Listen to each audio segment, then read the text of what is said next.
What is up, guys? Tom Wilkins here, and today I have a review on the brand new 2026 Diecast Gordon. Now, I decided to review Gordon second out of this entire range because Gordon was the first character we ever saw from the new show. He was the first impression we got of what the new character designs would be like. He was the first impression we got of what the new diecast line would be like. And I think it's appropriate that after we just reviewed Thomas the Tank Engine, who is a small engine, it's probably best to look at a tender engine because wow, have these guys had a complete overhaul from where they were a few years ago. Starting off with the packaging, compared to Thomas's box, Gordon's box is huge. I mean, the small engine's box is kind of ended about here in terms of like the width compared to the engine, whereas with these guys it just keeps going. And because it's so tall, the image of Gordon on the box is massive. That new face is interesting. I think the face looks okay, but the eyes are very creepy. They're way too big. The colored iris makes it look massive. And why are his steam pipes, or what's supposed to, well, not his steam pipes, but why are these pieces on his running board red? That's very odd. I do think that this is a new render for Gordon. I don't think that this has been reused from the previous CGI era like some of the other engines have, because he's got new details on him, like the handrails and the single boiler band going down the middle of his boiler. So I think this is a new Gordon render, but I really hope that these aren't red in the final show. I'm taking a look at the back of the box. I don't know. I honestly can't remember if I showed Thomas's back of the box or not, but you do get a look at all the engines in this first wave. I don't have Thomas and Annie yet, unfortunately. They didn't have that available on Tootley Thomas or at Smith's, but from what I've seen, that pack is available, so I should hopefully be able to find that soon, because I do really want to see what that new Annie is like. But anyway, I'm very glad to see Mattel finally putting the other characters in the range on the back of the box. That's taken them way too long to do, but I'm very glad they finally decided to do it. Anyway, without further ado, let's just go ahead and get Gordon out of the box, because I think I'm going to have a lot to say about him. Now, Gordon on Tootley Thomas, if I remember right, I think he was £8. Same from Smith's, which is, considering the size of this guy, is probably a decent price. I mean, the old large push-along engines could go up to £10 sometimes, so I'm very curious to see how this guy is going to stack up. So anyway, out of the box, and let's have a look. So here we have Gordon out of the box, and first impression, whoa. I think is all I can really say. Oh, wow, that's got some good heft to it. Wow. I do beg your pardon. The new tender engines in this range are very, very interesting, because these, out of anything else, have been completely redone from the ground up. And they finally started giving these guys accurate wheelbases. And very, very excitingly, swiveling bogies, which is something that even Take-Along never had. The only Take-Along steam engine, or take-and-play engine in this case, that had a moving bogie was Belle. She basically has the same wheelbase as Gordon, except she's facing this way, so her trailing wheels were the two pony truck wheels, and that was the only engine that had like a swiveling bogie, and that would have been perfect for a Gordon chassis, but they never did it until now. So I'm very, very impressed by that first off the bat. I mean, it's got some good range of movement, it feels solid, very good. They have also started permanently attaching the tenders to the engines, and right now, you can swivel it side to side a bit. There's not much range of movement though, surprisingly. I thought there was going to be a bit more with Gordon. I mean, I think James has a bit, his tender comes out a bit further, but with Gordon, yeah, there's not massive. It's probably good enough, but like the tightest I can get it is, yeah, that angle, which isn't huge. I will say one thing I do not like about these new engines is the tenders are 100% plastic, and that is very disappointing, because you can can see, well, you can't really see it on camera, but in person you can definitely see the colour change between the die-cast metal and the plastic. Another disappointment is that even though they have gotten big tenders again, these engines do not have 6-wheel tenders. They've got 4-wheel tenders. And I can't understand why, because there is a massive gap in the middle here where they could have fit 6 wheels. But instead, he's got a 4-wheel tender. I don't know why they've chosen to do that, but considering they've given Gordon his correct 4-6-2 wheel arrangement, I don't see why we couldn't have had a correct wheel arrangement for the tender. But nitpicks aside, Gordon himself is very... yeah, just interesting. Unfortunately, it seems like I've gotten one with a tilted face, which I was trying not to get. No, actually, in person, it's not too bad, but yeah, it is definitely on a slant. Speaking of the face, I think on the toy, it looks okay. I think it doesn't look as creepy as the CGI render. I think the motorized Gordon looks better than the die-cast Gordon, though, if I'm being honest. It's better proportioned. This Gordon has a very fat boiler. Now, they might have done that to differentiate him from Henry, who also looks fantastic in this range, but his boiler is kind of the correct size compared to Gordon's. His is humongous, which makes his face humongous. I mean, compare that to his magnet. I mean, look how big that face is. I mean, look, I've got small hands, right? I mean, I've got my dad's ring, my late dad's ring. I can't really do it in an appropriate way, but basically, I'll probably take it off and show you, actually. Yeah, it's about the size of my ring, which is amazing, because, well, it's not amazing, it's just very interesting how they've made him, given him such a fat boiler. One thing I do like is they've actually given him the correct express head code. This is the first time a die-cast Gordon has ever had his lamps, and they seem to be doing this with not every engine.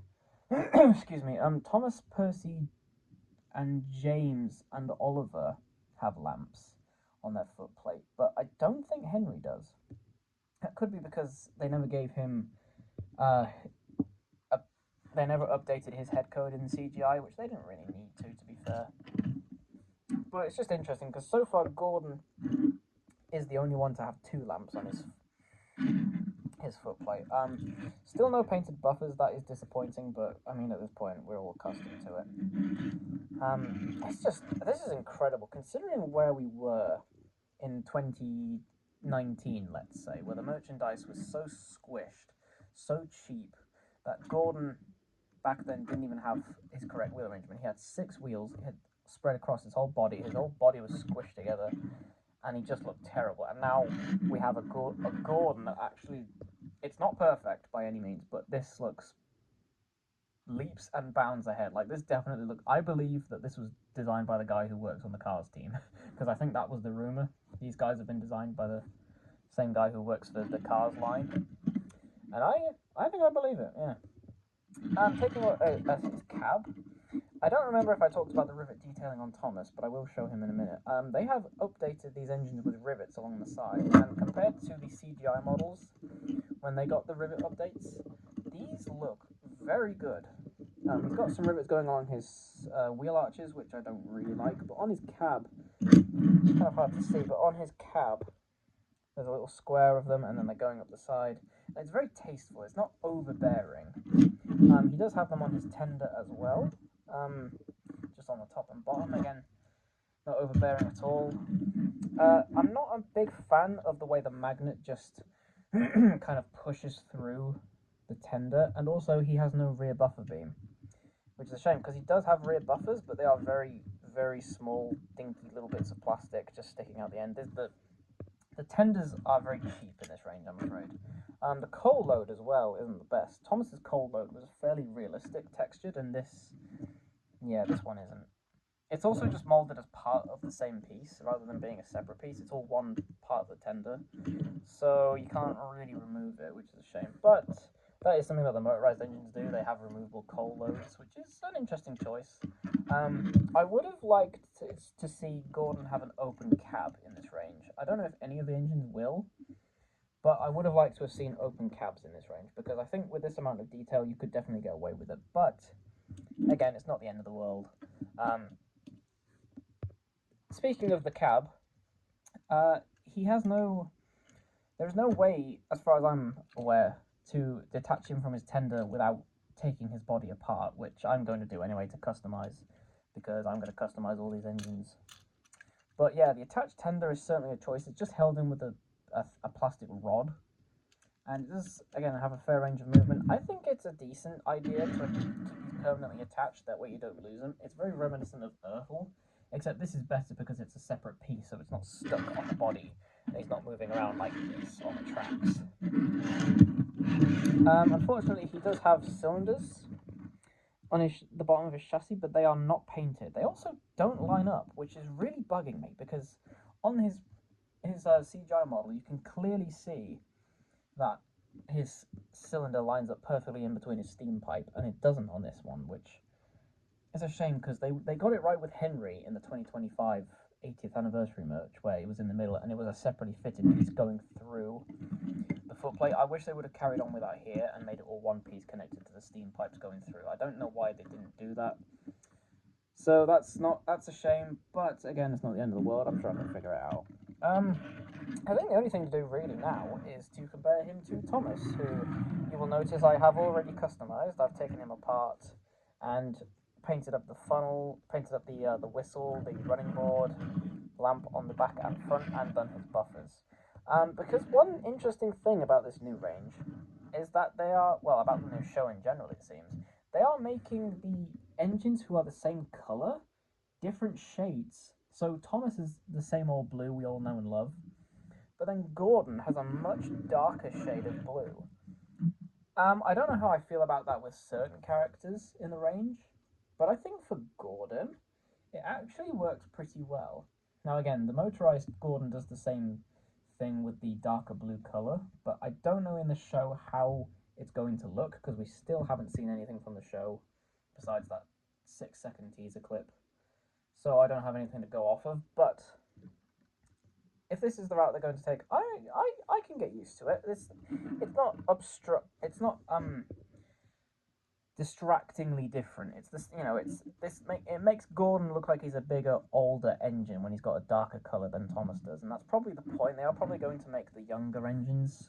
They are probably going to make the smaller engines young, again, like they did in All Engines Go, that's what it is. So they want to emphasize that Gordon, James, Henry, whoever else is an older engine and a bigger engine. So making him a darker color, yeah, I can see the appeal in that. Let's have a look at the magnetism between this. It is a very excuse me again. It is a very strong magnet from what I remember from the Take and Play range. It wasn't this good. It still, unfortunately, is not front to front and back to back. It is only front to back and back to front. But I am glad to see magnets back, I'll be honest, because yeah, that is doing stuff like that with. I mean, look at that. That's just satisfying to do. So yeah, that's a pretty good shot. If you wanted to remake Down the Mine, there you go. There's the Down the Mine shot.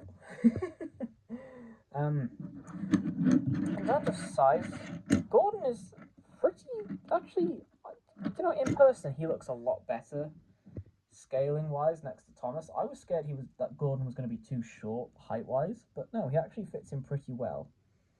Better than the motorized one, I think, because the motorized one is very skinny compared to this one, but then the downside of that is that he's not as wide as Thomas and Percy, and ironically he looks smaller even though he's a bigger engine. Thomas, on the other hand, does scale pretty well. The tender is a bit small, but that's not really a massive issue, I don't think. And yeah, rolls pretty well